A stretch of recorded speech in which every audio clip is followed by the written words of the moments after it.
La sœur laide fut envoyée au millionnaire comme blague, mais elle était tout ce qu'il rêvait.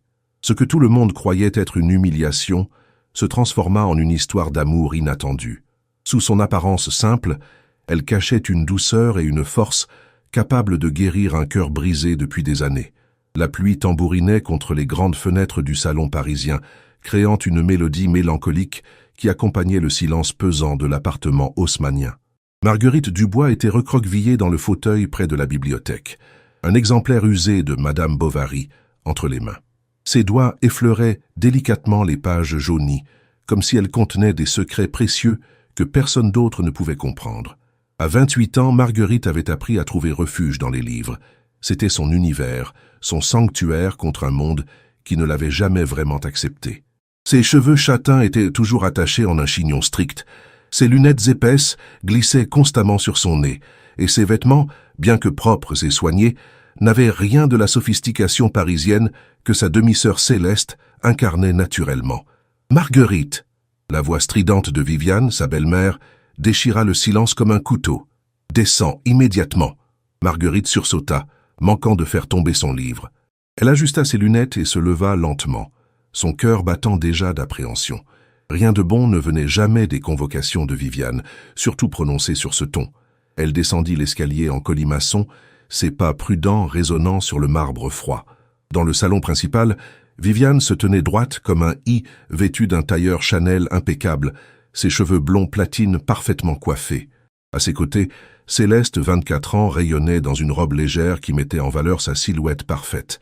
Ses yeux bleus pétillaient de malice. « Ah, te voilà enfin !» dit Viviane avec un sourire qui ne touchait pas ses yeux. « Nous avons quelque chose d'excitant à te dire. » Marguerite s'arrêta à quelques pas d'elle, serrant ses mains l'une contre l'autre. « Qu'y a-t-il » Céleste gloussa, un son cristallin qui résonnait comme du verre brisé. « Maman a reçu une invitation pour le gala de charité de Théo Laurent. Tu sais, le millionnaire dont tout Paris parle. » Le nom ne disait rien à Marguerite. Elle ne suivait pas les potins mondains. « Et alors ?»« Alors ?» continua Viviane, son sourire s'élargissant dangereusement. « L'invitation était destinée à Céleste. Monsieur Laurent organise ce gala pour trouver, disons, une compagne digne de lui. Tous les médias en parlent.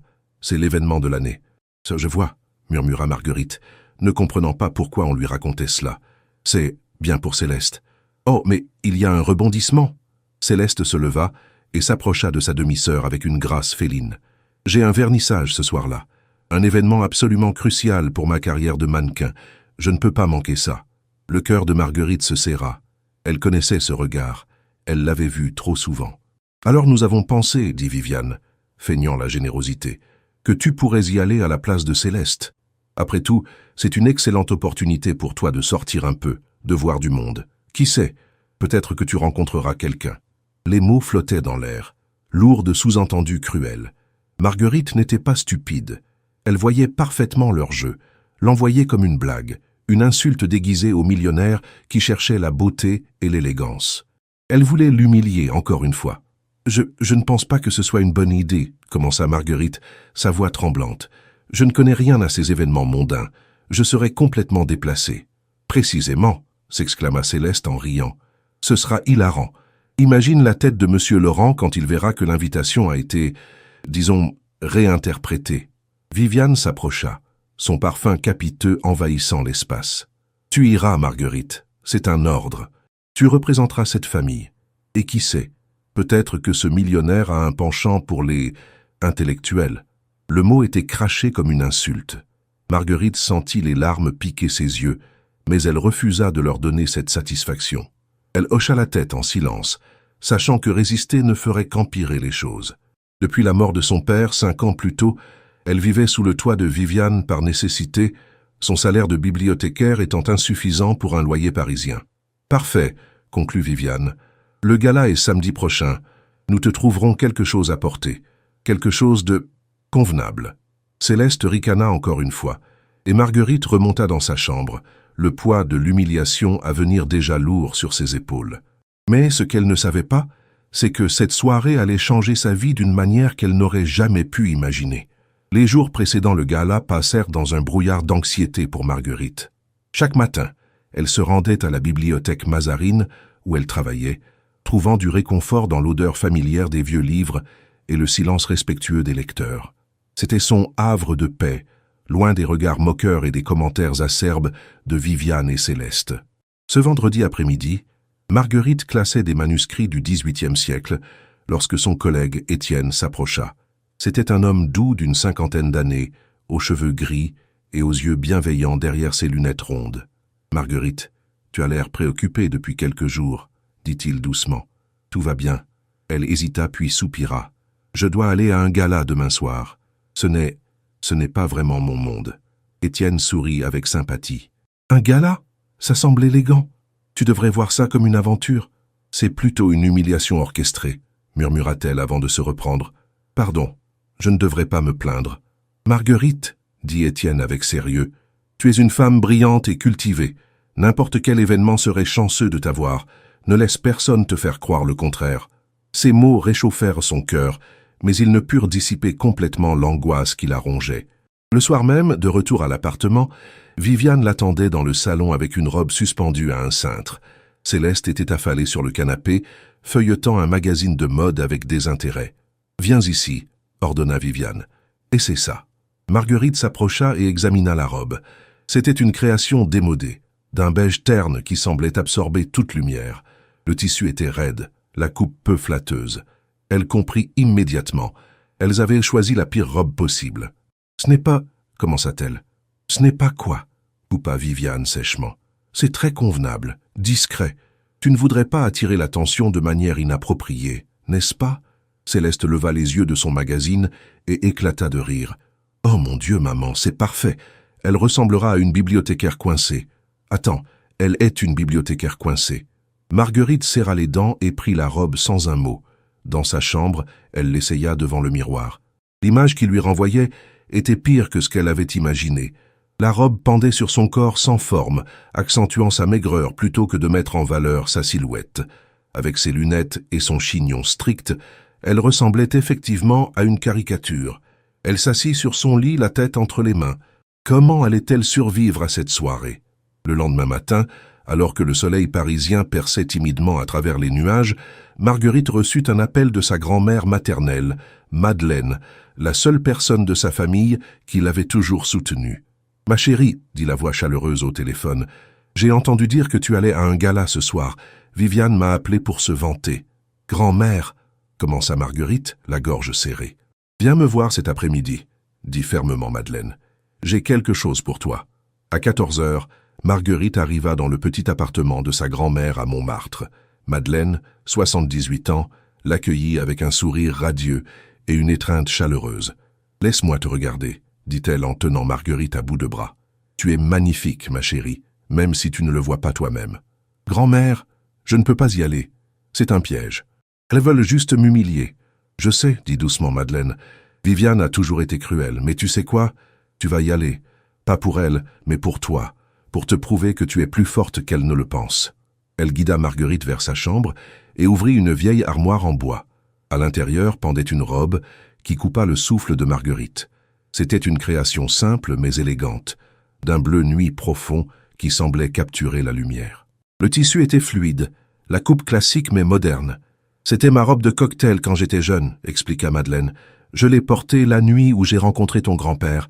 Elle m'a toujours porté chance. »« Je ne peux pas, » murmura Marguerite, touchant délicatement le tissu soyeux. « Si, tu peux, et tu vas le faire. » Madeleine prit les mains de sa petite fille. « Marguerite, tu as passé toute ta vie à te cacher, à te faire petite, pour ne pas déranger Viviane et Céleste. Ce soir, tu vas te montrer. Pas pour elle, pas pour ce millionnaire, mais pour toi-même. » Les larmes coulèrent sur les joues de Marguerite, tandis que sa grand-mère la serrait dans ses bras. Pour la première fois depuis des jours, elle sentit une étincelle d'espoir naître en elle. Madeleine passa l'après-midi à la préparer. Elle lui montra comment coiffer ses cheveux pour qu'ils tombent en vagues douces autour de son visage, comment appliquer un maquillage subtil qui mettait en valeur ses yeux verts sans paraître excessif. La robe lui allait parfaitement, épousant ses courbes modestes avec grâce. « Et ses lunettes ?» dit Madeleine en les retirant délicatement. « Tu as des lentilles de contact ?»« Oui, mais je ne les porte jamais. Elles me font mal. Essaie encore. Pour ce soir. » Marguerite obéit, et lorsqu'elle se regarda dans le miroir avec les lentilles et la robe, Elle ne reconnut presque pas la femme qui lui faisait face. Elle n'était pas transformée en princesse de conte de fées. Elle était simplement elle-même, mais libérée des couches de négligence et d'autodépréciation qu'elle s'était imposées. « Tu es belle », dit Madeleine avec émotion. « Maintenant, vas-y et montre-leur de quoi tu es capable. » Lorsque Marguerite rentra à l'appartement en fin d'après-midi, portant soigneusement la robe dans une housse, Viviane et Céleste étaient aux sorties. Elle monta directement dans sa chambre et se prépara en silence, son cœur battant d'une mixture de peur et d'excitation. À 19 heures, alors qu'elle descendait l'escalier dans la robe bleue, ses cheveux flottants et son visage délicatement maquillé, elle entendit un hoquet de surprise. Viviane et Céleste venaient de rentrer et la fixaient, bouche bée. « Qu'est-ce que... » commença Viviane, son visage se tordant de rage. « Où as-tu trouvé cette robe? Je t'avais dit de porter celle que je t'avais donnée. »« Grand-mère me l'a prêtée, » dit Marguerite avec une fermeté nouvelle dans la voix. « Je vais représenter cette famille avec dignité, comme vous me l'avez demandé. » Céleste se leva brusquement, la jalousie évidente dans ses yeux. « Tu ne peux pas y aller comme ça. Tu vas nous faire honte. » « Ou peut-être, » dit Marguerite en soutenant son regard, « que je vais simplement être moi-même. » Et sans attendre de réponse, elle sortit de l'appartement et monta dans le taxi qui l'attendait, laissant Viviane et Céleste figées de stupéfaction et de fureur. La soirée qui l'attendait était remplie d'incertitudes, mais pour la première fois de sa vie, Marguerite Dubois se sentait prête à affronter le monde. Le taxi glissait à travers les rues illuminées de Paris, longeant la Seine dont les eaux reflétaient les lumières dorées des lampadaires. Marguerite regardait par la fenêtre, ses mains tremblant légèrement sur ses genoux. La ville était magnifique ce soir-là, baignée dans cette lumière particulière du printemps parisien qui donnait à chaque boulevard un air de tableau impressionniste. Le chauffeur, un homme âgé aux cheveux blancs, l'observa dans le rétroviseur. « Vous allez à un événement important, mademoiselle. Un gala de charité, » répondit-elle doucement. « Au Plaza Athénée. Ah, un endroit magnifique. » Il sourit. « Vous semblez nerveuse. Ne le soyez pas. Vous êtes très élégante. » Ces mots simples réchauffèrent le cœur de Marguerite. « Merci. » 15 minutes plus tard, le taxi s'arrêta devant l'entrée somptueuse de l'hôtel Plaza Athénée. Un tapis rouge s'étendait depuis les portes jusqu'au trottoir, bordé de photographes et de curieux. Des femmes en robe de haute couture et des hommes en smoking sortirent de limousines luxueuses, souriant pour les caméras. Marguerite paya le chauffeur et descendit, son cœur battant si fort qu'elle craignait qu'on ne l'entende. Personne ne la photographia. Elle n'était personne, après tout. Mais plusieurs regards se tournèrent vers elle, certains curieux, d'autres légèrement dédaigneux. Elle franchit les portes et entra dans le hall majestueux. Des lustres en cristal pendaient du plafond comme des cascades de lumière. Le sol en marbre brillait, reflétant les dizaines de personnes élégantes qui circulaient avec des coupes de champagne à la main. Un orchestre jouait une mélodie douce depuis un balcon, créant une ambiance de sophistication intemporelle. Marguerite se sentit immédiatement déplacée. Tout le monde semblait savoir exactement où aller, quoi dire, comment se comporter. Elle resta près de l'entrée, serrant son petit sac à main, essayant de se fondre dans le décor. « Mademoiselle », dit une voix masculine derrière elle, « votre invitation, s'il vous plaît. » Elle se retourna pour faire face à un homme en costume impeccable, probablement l'organisateur de l'événement. Avec des mains tremblantes, elle sortit l'invitation que Viviane lui avait donnée, celle destinée à Céleste. L'homme l'examina, fronça légèrement les sourcils. « Mademoiselle Céleste Dubois. »« C'est ma sœur, » bégaya Marguerite. « Elle ne pouvait pas venir, alors je la remplace. Je suis Marguerite Dubois. » L'homme la regarda de haut en bas, son expression difficile à déchiffrer. Puis il hocha la tête. « Très bien. Bienvenue au gala de bienfaisance de Monsieur Laurent. La salle de réception est au premier étage. Profitez de votre soirée. » Marguerite monta l'escalier monumental, ses jambes flageolantes. À chaque marche, elle avait envie de faire demi-tour, de fuir cet endroit où elle ne serait jamais à sa place. Mais la voix de sa grand-mère résonnait dans son esprit. « Pour toi-même. » La salle de réception était encore plus impressionnante. Les murs étaient ornés de tableaux précieux, les tables couvertes de nappes blanches immaculées, avec des centres de table composés de roses blanches et de chandelles. Au moins 200 personnes étaient déjà présentes, parlant, riant, créant une symphonie de conversations sophistiquées. Marguerite prit une coupe de champagne d'un plateau qui passait et se dirigea vers un coin discret près d'une grande fenêtre donnant sur l'avenue Montaigne. Elle observait la scène, se sentant comme une anthropologue étudiant une tribu étrangère. C'est alors qu'elle le vit. Théo Laurent se tenait au centre de la pièce, entouré d'un petit groupe de personnes qui semblaient pendre à ses lèvres. Il était grand, probablement 1,85 m, avec des cheveux noirs légèrement désordonnés qui contrastaient avec l'élégance stricte de son smoking. Ses yeux étaient d'un brun profond, intelligent et observateur. Son visage était anguleux, avec une mâchoire forte et des lèvres qui esquissaient un sourire poli mais distant. Mais ce qui frappa le plus Marguerite, c'était son expression. Malgré le sourire, il semblait ennuyé, presque las, comme s'il jouait un rôle qu'il avait répété 1000 fois. « Il est beau, n'est-ce pas ?» Marguerite sursauta et se retourna pour découvrir une femme d'une 60aine d'années, vêtue d'une robe bordeaux élégante, qui lui souriait avec bienveillance. « Pardon, Théo Laurent ?» dit la femme en inclinant discrètement la tête vers lui. « Tous les regards sont tournés vers lui ce soir. Après tout, c'est lui la proie. » Elle rit doucement. « Je suis Geneviève Moreau, une amie de la famille Laurent. Marguerite Dubois, dit-elle en serrant la main tendue. Enchantée. Vous êtes nouvelle dans ce milieu, n'est-ce pas? Demanda Geneviève avec perspicacité. Je peux le voir à votre façon de regarder autour de vous, comme si vous étiez dans un musée plutôt qu'à une fête. Marguerite rougit. C'est si évident? Seulement pour quelqu'un qui fait attention. Geneviève lui fit un clin d'œil. Et croyez-moi, c'est rafraîchissant.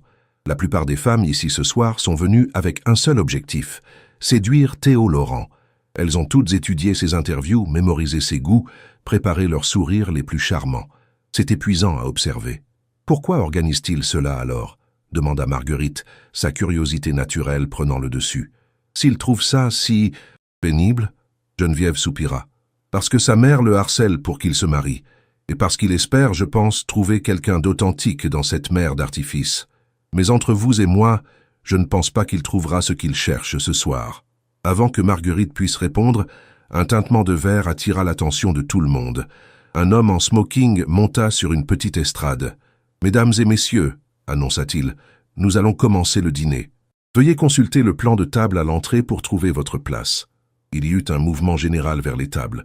Marguerite chercha son nom avec appréhension et le trouva, non pas au nom de Marguerite, mais de Céleste Dubois, table numéro 7. Elle se dirigea vers sa table, située heureusement à mi-distance de la table principale où Théo Laurent était assis. Mais alors qu'elle s'installait, elle réalisa avec horreur que plusieurs femmes à sa table la regardaient avec curiosité et une pointe de mépris. « Vous êtes Céleste Dubois ?» demanda une blonde sculpturale en robe argentée. « La mannequin ?»« Non, je suis sa sœur, Marguerite.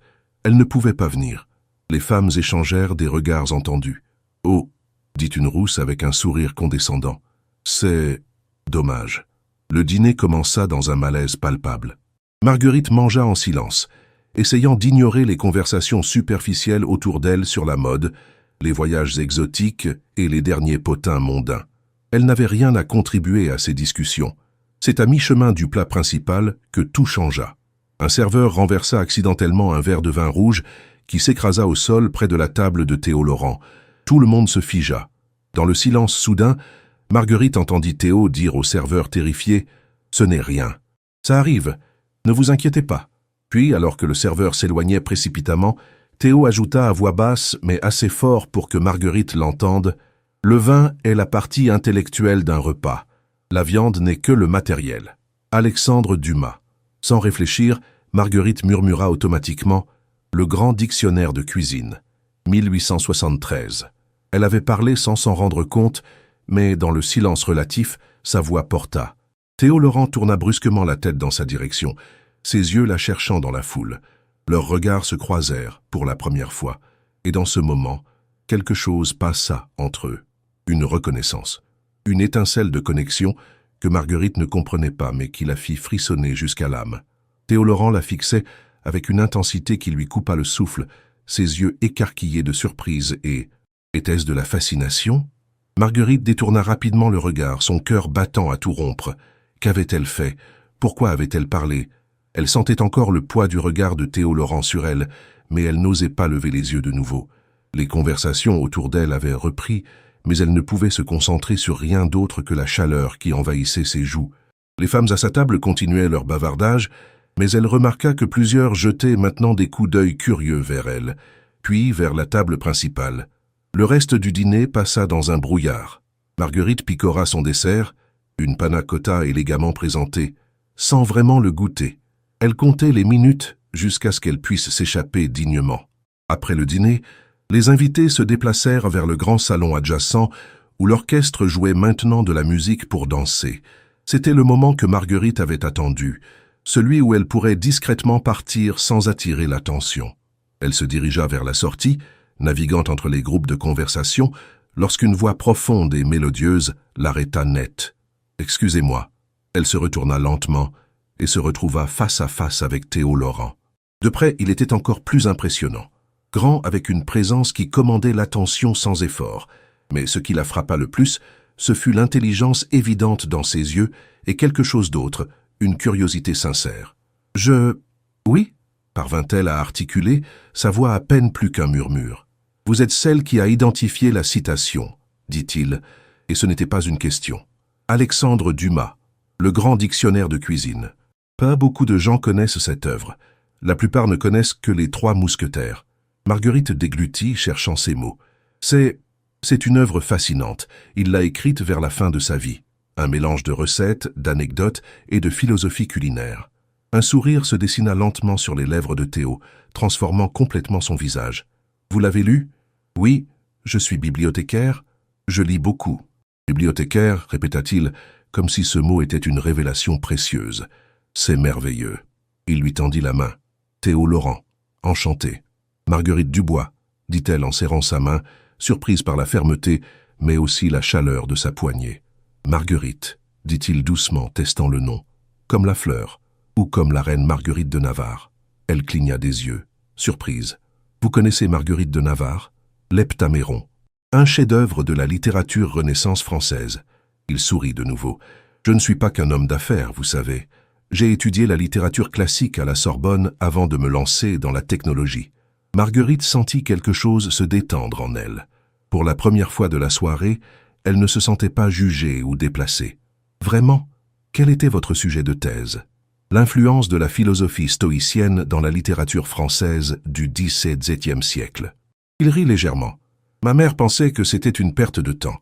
Elle avait probablement raison, économiquement parlant, mais je ne regrette rien. » Ils se tenaient là, au milieu du salon rempli de centaines de personnes, mais Marguerite avait l'impression qu'ils étaient seuls. C'était étrange, merveilleux et terrifiant en même temps. « Voulez-vous marcher un peu ?» demanda Théo, indiquant les portes-fenêtres qui menaient à une terrasse. « Il fait chaud ici, et j'avoue que j'ai besoin d'air frais. » Marguerite hésita. Toutes les autres femmes du gala la fixaient maintenant avec une jalousie évidente. Elle savait qu'accepter ne ferait qu'empirer les choses. Mais quelque chose dans l'expression de Théo, une sincérité, une vulnérabilité presque, la poussa à hocher la tête. Ils sortirent sur la terrasse, où l'air frais de la nuit parisienne les accueillit.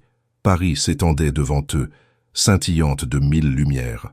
La tour Eiffel brillait au loin, son illumination horaire créant un spectacle magique. « C'est magnifique », murmura Marguerite. « Oui », dit Théo, mais il la regardait, pas la ville. « Puis-je vous poser une question ?»« Bien sûr. Pourquoi êtes-vous ici ce soir ?» Il leva une main. « Je ne veux pas être indiscret, mais vous semblez aussi mal à l'aise que moi dans cette foule. » Marguerite rit amèrement. L'invitation était pour ma demi-sœur, Céleste. Elle ne pouvait pas venir, alors elle s'arrêta, ne voulant pas révéler l'humiliation complète. « Alors ils vous ont envoyé, » termina-t-il doucement, « comme un substitut. » Elle hocha la tête, les larmes menaçant de déborder. « Comme une blague, en fait. Ma belle-mère et ma sœur pensaient que ce serait hilarant de vous envoyer la sœur laide au lieu de la beauté de la famille. » Il y eut un long silence. Marguerite n'osait pas le regarder, certaine qu'elle verrait de la pitié ou pire de l'accord dans ses yeux. « Marguerite, » dit-il finalement, sa voix grave et sérieuse, « regardez-moi. » Elle leva lentement les yeux vers lui. « Vous n'êtes pas laide, » dit-il avec une intensité qui la fit trembler. « Vous êtes réelle, authentique. Dans une pièce remplie de masques et de performances, vous êtes la seule personne qui semble vraie. Vous ne me connaissez pas, » murmura-t-elle. « Pas encore, » admit-il, « mais j'aimerais, si vous me le permettez. » Marguerite le fixa, incertaine d'avoir bien entendu. « Pourquoi ? Vous pourriez avoir n'importe laquelle de ces femmes là-dedans. Elles sont belles, sophistiquées, mondaines. Elles sont ennuyeuses, coupa-t-il, un sourire ironique aux lèvres. Elles me disent ce qu'elles pensent que je veux entendre. Elles ont toutes recherché mes interviews, mémorisé mes citations, préparé leurs anecdotes. C'est épuisant. Mais vous, il s'approcha légèrement. Vous avez cité Dumas sans même réfléchir, parce que vous le connaissiez vraiment, parce que c'est qui vous êtes. Je ne suis qu'une bibliothécaire, dit-elle faiblement. Je ne sais rien des affaires, de la haute société. Mais vous savez ce qui compte vraiment, dit-il. Les livres, les idées, la beauté de la pensée et du langage. Il marqua une pause. Puis-je être honnête avec vous, Marguerite? Elle hocha la tête, incapable de parler. Je déteste ces soirées. Je les organise parce que ma mère insiste, parce que c'est attendu de moi. Mais chaque fois, c'est la même chose. Des conversations vides, des sourires forcés, des gens qui veulent quelque chose de moi. Mon argent, mon statut, mon nom. Il soupira. Je cherche quelqu'un avec qui je peux simplement parler, avoir une vraie conversation. Quelqu'un qui me voit, moi, pas juste le millionnaire. Marguerite sentit son cœur se gonfler d'émotion. Je comprends, dit-elle doucement. Je me sens souvent invisible, ou pire, vue seulement pour mes défauts. Mais avec les livres, elle sourit timidement. Avec les livres, je peux être qui je veux, je peux vivre 1000 vies. Quel est votre livre préféré? Demanda-t-il, s'appuyant contre la balustrade. C'est difficile de choisir, dit-elle, s'animant pour la première fois de la soirée. Mais si je devais, peut-être Jane Eyre de Charlotte Brontë. Ah, dit-il avec un sourire entendu, l'histoire d'une femme ordinaire qui gagne le cœur d'un homme tourmenté par son authenticité et son intelligence. Marguerite rougit. Ce n'est pas pour ça que... Je sais, dit-il doucement. Mais c'est un parallèle intéressant, vous ne trouvez pas? Ils parlèrent pendant ce qui sembla être des heures, mais n'était probablement que 30 minutes. Ils discutèrent de littérature, de philosophie, de leurs auteurs préférés et de leurs citations mémorables.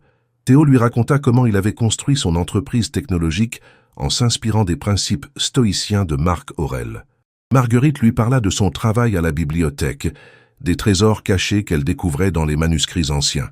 Pour la première fois de sa vie, Marguerite se sentait vue, vraiment vue, pas comme une bibliothécaire terne ou la sœur laide, mais comme Marguerite, une femme avec des pensées, des rêves et une profondeur que personne n'avait jamais pris la peine d'explorer. « Marguerite, » dit finalement Théo, regardant sa montre avec regret, « je dois retourner à l'intérieur.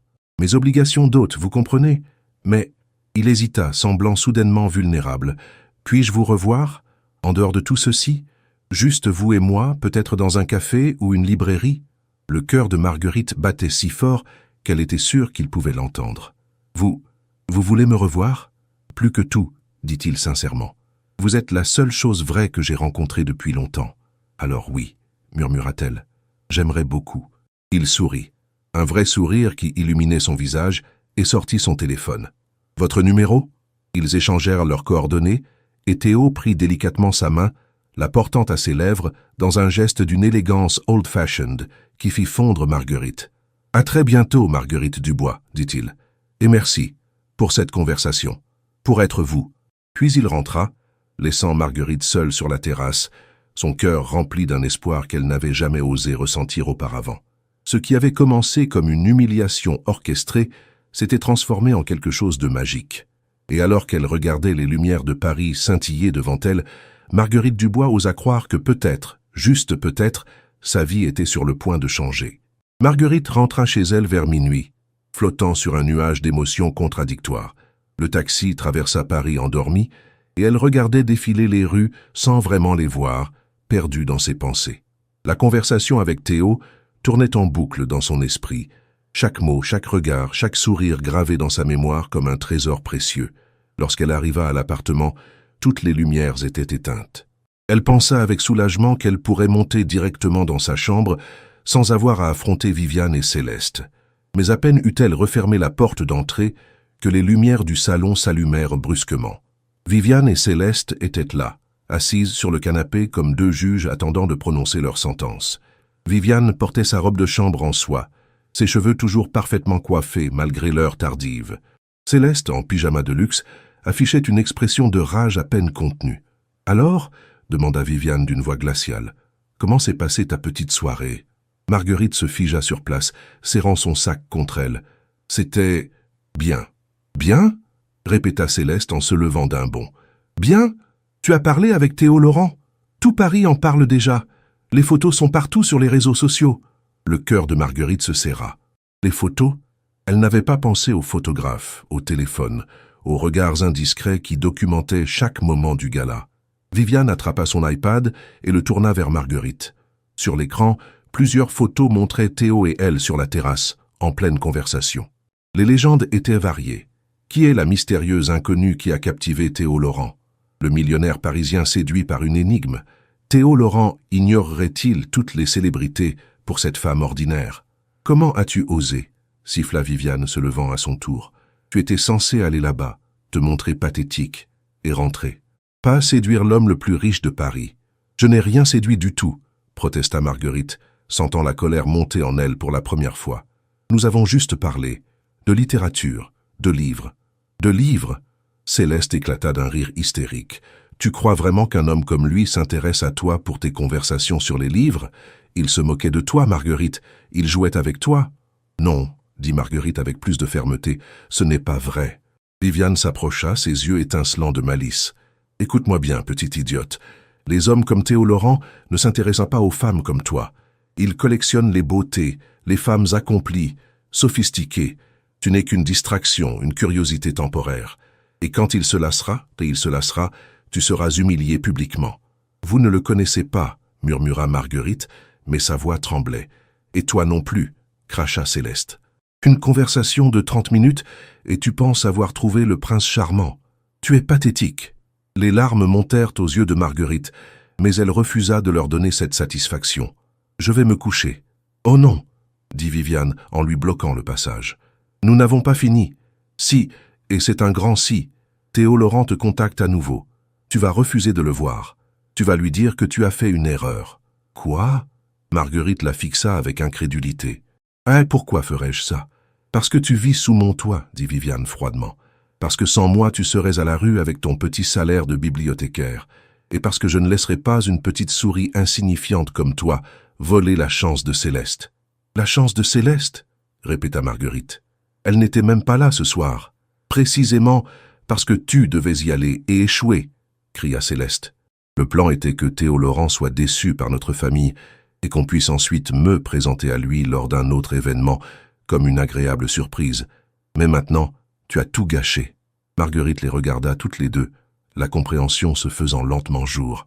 Tout cela avait été calculé, non seulement pour l'humilier, mais pour créer un contraste qui ferait briller Céleste par la suite.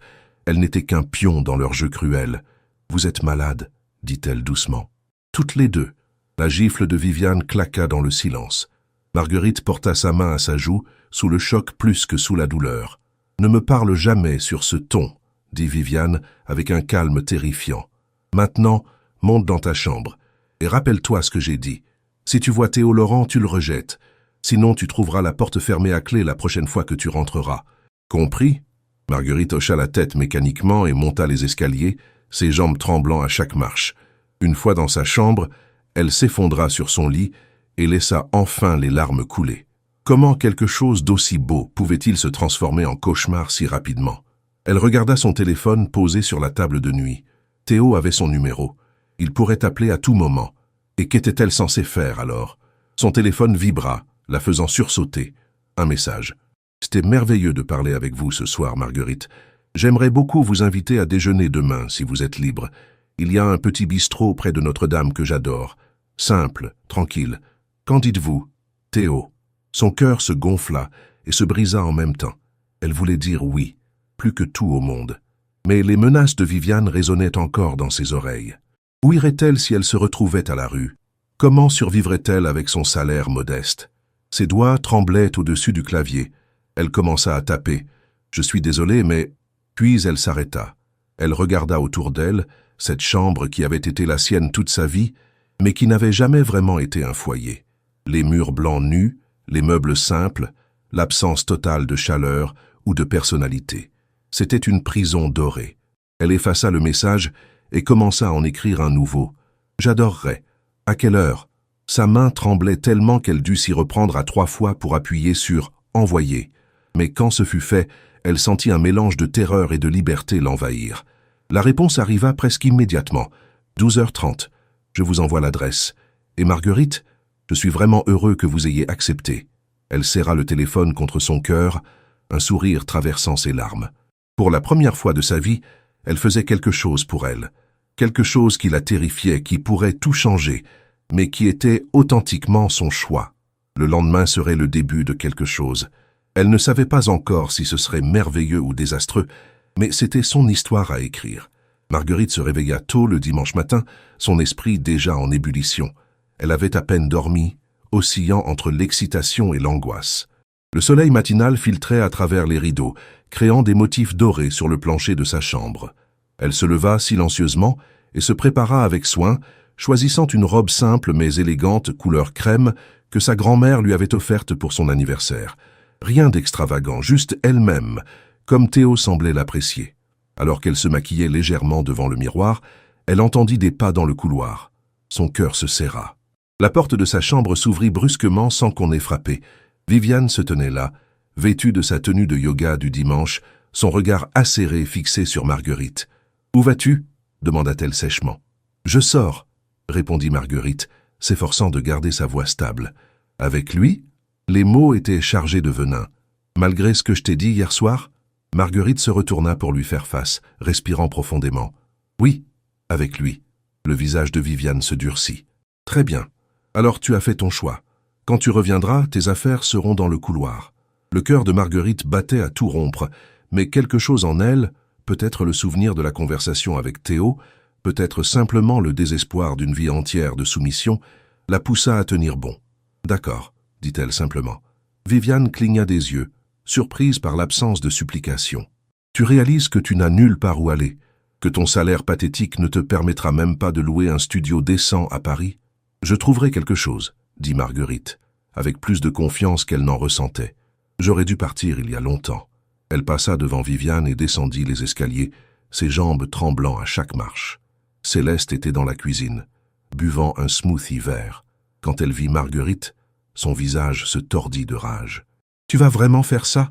cracha-t-elle. « Tu vas nous trahir pour un homme que tu connais à peine ? Je ne vous trahis pas. »